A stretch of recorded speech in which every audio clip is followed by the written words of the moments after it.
This is a free sample of the book How to Talk to 9's and 10's by Cairo Copeland. The first half of the book is posted right here on YouTube, free for everyone to listen to.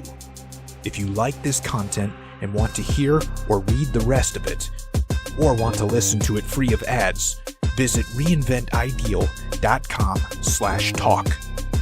The book is available on Kindle, paperback, and Audible at reinventideal.com/talk.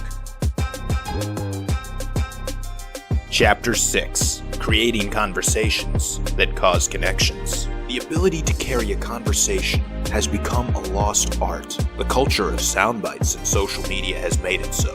Everyone feels initially awkward about talking to another person, or like a deer caught in headlights whenever they must do it. And society is rushing to make this fear well accepted and catered to. You're seeing many kiosks take the job of a person. It's not just because the kiosk is cheaper than an actual person, it's also because today's public is really bad at being social. We all feel this inner awkwardness, even if there's no indicative reason to feel it, particularly at the start of the conversation. This is largely because you have no clue what the other person thinks about you. And when the other person is a 9 or a 10, you immediately think they're looking down on you because you find them so beautiful and valuable in comparison to you. Many guys deep down believe they are unworthy to be talking to them, much less anything more. It is only deeper into the conversation do you get anything that is indicative of whether she thinks good or bad of you. Sometimes it may take a long time before you get anything like that at all. This is what prevents most guys from even trying. However, there is one thing you can do to blow this problem out of the water from the start. Assume she's interested, attracted, and aroused by you. If you sincerely believe this, you will act like it's true. And when you act like it's true, she'll even start to think and feel the same way. Your behavior will inspire hers. Making and believing this assumption will have you recapture the forgotten talent of conversation. It will allow you to seamlessly move from subject to subject confidently, to keep it flowing effortlessly, and probe into greater depths of another individual's personal life and unique concerns, then bring it back to lighthearted laughter, back and forth, moving past small talk with ease, and let's not forget illicit emotions. You don't just talk, you drive from the initial feeling out stage to a deep, personal connection that is rewarding to everyone involved. It's a lot easier said than done, but very worth it. It will open doors for you in ways that other skills cannot. This is a skill you can use everywhere. People stop working on things once they feel they can do it well enough to just get by. Think about it. When was the last time you worked on how you drive your car? We tend to think of conversing as like riding a bike, in the sense that once you learn the basics, you've learned all there is to it. But in truth, conversing is a skill you can constantly fine-tune and improve upon. Almost never stop perfecting.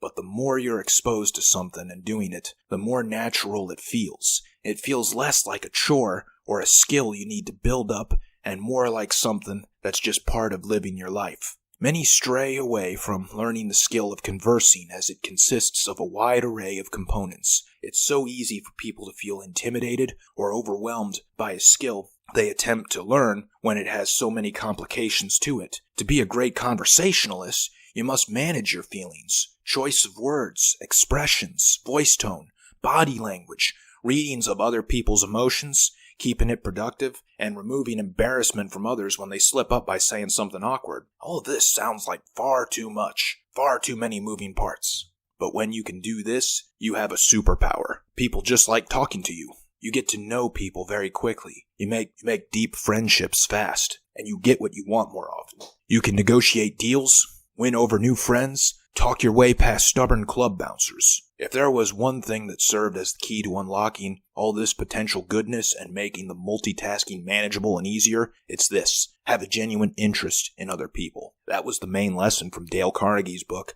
How to Win Friends and Influence People. As interesting as other people can be, we often find ourselves very indifferent to them. But that's only because the initial impression we have of other people is often false. Our mind likes to classify people into homogeneous groups for simplification. So often, we assume our classification is the sum of who they are. This is only because you haven't honed the skill of getting to know people well enough yet. It's a lot like baseball. While the sport is incredibly boring to watch, it can be very fun to play once you're good at it. But before you're good at it, the art of conversing is more like soccer. Incredibly boring to watch and extremely exhausting to play. But having a genuine interest in people will hack your way past this barrier to entry. You don't even have to enjoy small talk or any of the technical aspects of conversing for that matter. You just need to enjoy talking to people. Much like David Shore, the creator and producer of the TV show House MD, you want to be very interested in what makes people tick and motivates them to do what they do. Helping them think. You. What do you do? Her. I'm a nurse. You. I see. Her. And what do you do? You. I'm in sales. Her. Oh, okay. Do you like it? You. I'm okay with it. How long have you been a nurse? Her. About 4 years. And how long have you been in sales? This conversation is boring and somewhat awkward. Let's try to fix it up. You. What do you do? Her. Oh, I'm a nurse. You. Nursing? How did you end up doing that? Why not go deeper into medicine, like MD? Her. Well, I guess I stuck with nursing because it was easier to major in from the choices in medical fields. You. Really? You're doing the job you're doing now because it was easier in college? How long have you been doing that? Her. About 4 years. You. Wow, 4 years in a job because it was an easier major. Okay, well, tell me this. Erase college. If you could jump into any job in the world, regardless of how easy the major was in college, what would you be doing other than nursing? Or is nursing your dream job? That last part is said with a smile and a hint of joking, since we kind of know it's not her dream job. She did already say she took it on just because it was easier. And any nurses reading, I understand and know that nursing is not easy. This is just an example. Now this one is more colorful and gets to the core of the person. In this one, you find out more info than the basic. You found out she isn't all that happy with nursing and is about to find out what they really dream of doing. It's onion peeling. You're trying to get to the core. More importantly, you want to help others think. To be good at conversing, you will be demanding a bit more from others. People do like to talk about themselves, and the skilled converser is good at getting them to do just that. But you can be mentally taxing asking so many questions, which might wear the other person out. So you must make it easy for them. Instead of asking just, why nursing, you add in, why not go deeper into medicine like MD? Because why nursing has too broad a spectrum of potential answers, and that's easy to overwhelm someone with. Open-ended questions are good, but not too open-ended. People can feel lost in the spotlight. This is giving the person cue cards or a teleprompter while putting them on stage. You've assisted them in thinking and calibrating an answer. They may end up thinking something like, why did I choose nursing? I don't know. Oh, why didn't I go deeper into medicine like MD? Because I didn't want to do all that hard work in college. Nursing seemed to be more attainable. Going for the MD meant intimidating coursework, thousands of dollars in debt, and years of life spent in pursuit. Now they have more to talk about in their answer. With almost any question, you can do this. Just like the woman in our conversation example, people will do something if it's easy enough. So you want to make talking to you easy by helping them think through their responses. Other examples. Move to Atlanta? How come? Why not Alpharetta or Savannah? Those places are similar, but a lot less crowded. Going for your master's? How come? Why not keep working or travel and see the world? Left your boyfriend? How come? Was he too boring and did the same things every day? Why not just keep things the way they were? Remember, you're attempting to find out why without directly asking why. The other goal you're attempting to do is relate to the other person. That makes it less like an interview. But as you relate, don't try to impress or force a connection. This is incredibly hard to pay attention to, but try to keep the use of pronouns I and you equal. A better way to do this without tallying it up on a notepad is to relate back to them about something they just said. When they tell an embarrassing or unflattering story about themselves, say something similar happened to you. When they say they've had a shitty week, say so have you. When they're happy and excited for something, be excited right there with them. Relating to them is how you make them feel like their information is received. Without relating, they think it's falling on deaf ears. This is also accomplished when you turn things back to her. If the conversation has just turned its focus to be on you, don't just say your piece. Say it, then turn it over to her. Don't just keep talking about yourself. It's better to build some intrigue with short, interesting, worded replies. Then ask the same thing. Her. Did you grow up here? You. Oh no, I grew up on a farm, trailer park, island, military base. use any one of those, and it's more interesting now. The short but non-mundane answer of where you grew up is likely to catch some intrigue from her. She will fish for more information, but you ration it out in small pieces as you allow only 20% of the conversation to be about you. The other 80% is about her. As you are managing this, you are also seeking to manage the flow of conversation. This means don't go from deep to shallow and superficial in a fast beat. Slowly come back to the surface, sprinkle in some periodic lightheartedness and witty comments, then go right back to depth. You want to keep it from getting so intense that she feels the need to break out the intense emotions. You want to give shots of good feeling and strength to continue their story. If she's telling you about a traumatic childhood experience, don't keep conversing in this dark territory, but also don't immediately dismiss it. Here's how that flow should be managed. 1. She makes a deep revelation to you. 2. You relate to her or commiserate. 3. Make a lighthearted comment to lighten up the mood. 4. Say something inspiring. 5. Go back to being deep with a new question. Here's an example of that. Her. That is when I knew I was not accepted by everyone else. You. Wow.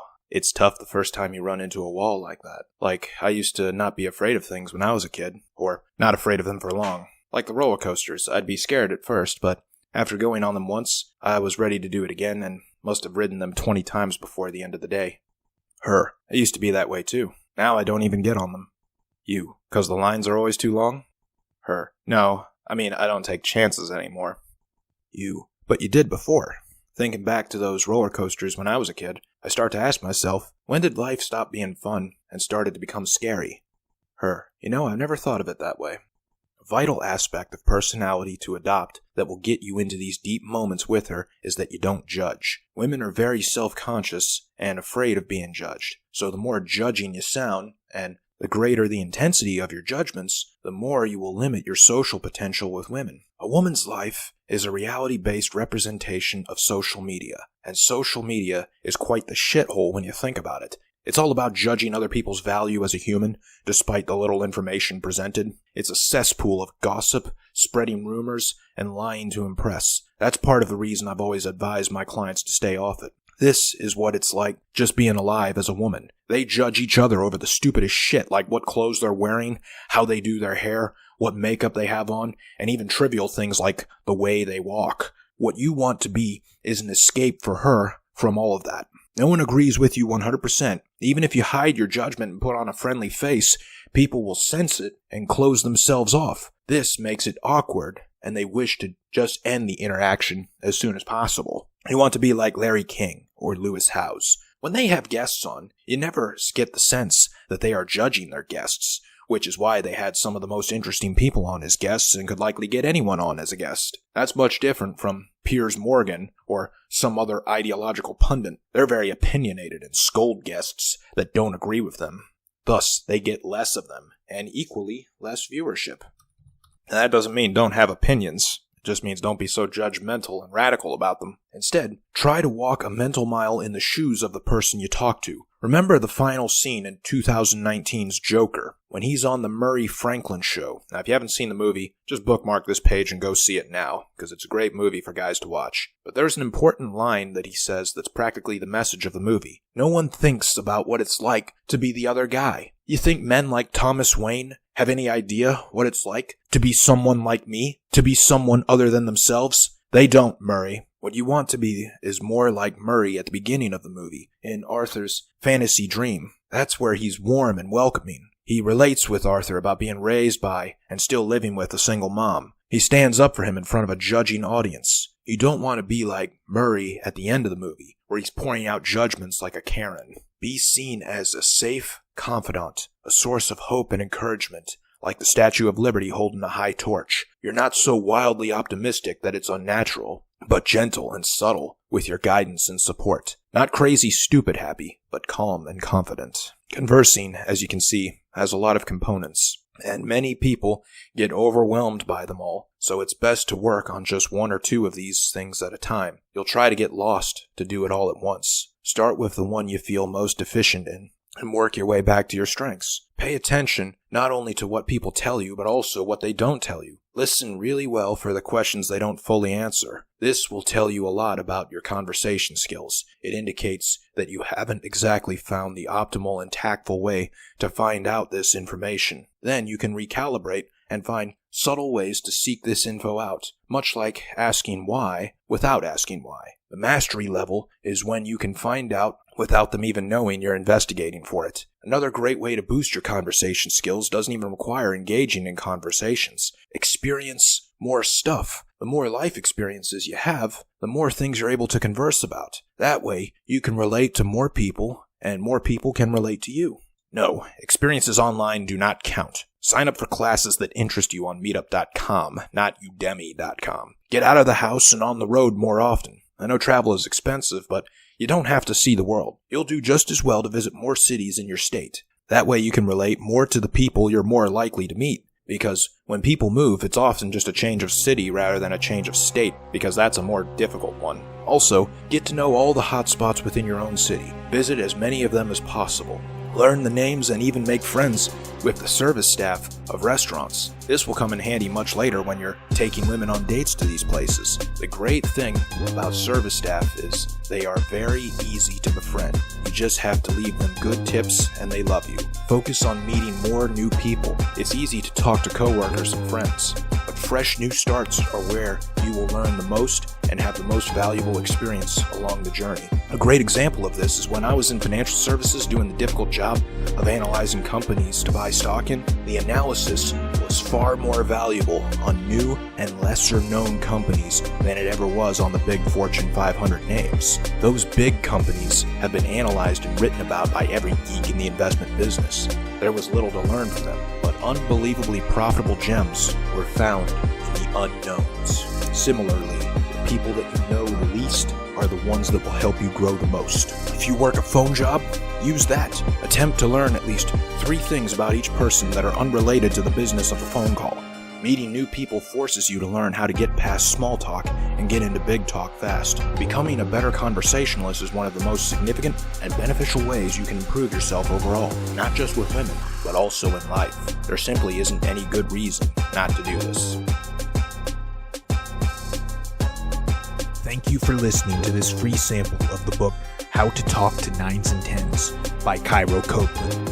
If you enjoyed it and want to hear or read the rest, or want to listen to it free of ads, visit reinventideal.com/talk, where the book is available on Kindle, paperback, and Audible at reinventideal.com/talk.